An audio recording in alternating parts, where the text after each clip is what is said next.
आजच डाउनलोड करा आणि तुमच्या आवडत्या मालिकांचा आनंद लुटा।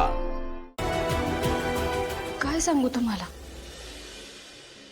मी अगदी लहान होते, अगदी वेदाच्या वयाचे असेल।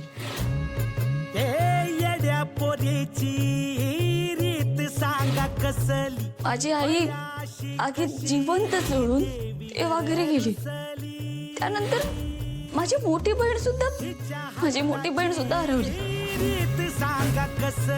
कुठे गेली, ती आता कुठे आहे, मला काहीच माहित नाहीये।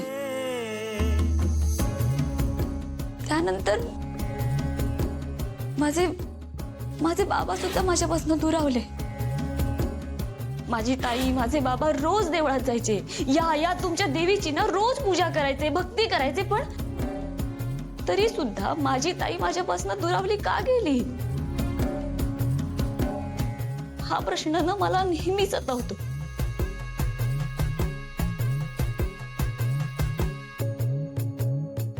जेव्हापासून मला समजायला लागलंय ना, तेव्हापासूनच मी शपथ घेतली,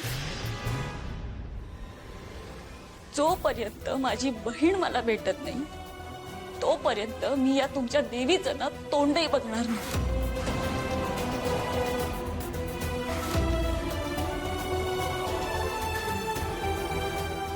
मीरा, तुला कसं सांगू, मीच तुझी बहीण आहे, तुझी राधाताई। तुझ्यासोबत जे काही झालं त्यासाठी आय एम सॉरी। तुम्ही कशाला सॉरी म्हणताय?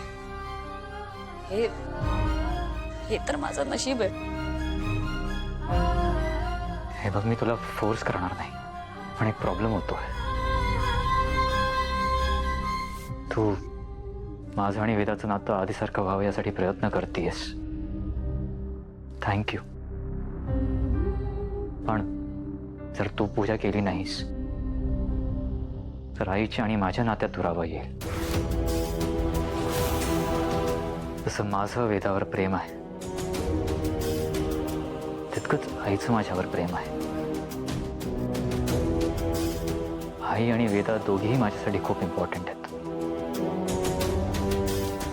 जोवर तू पूजा करत नाहीस तोवर आई काहीच खाणार नाही, आणि हे मी बघू शकत नाही। माझं आणि वेदाचं नातं ठीक होत असताना जर माझं आणि आईचं नातं खराब झालं तर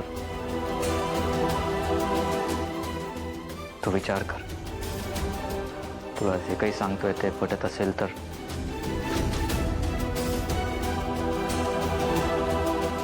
शेवटचा निर्णय तुझाच असेल।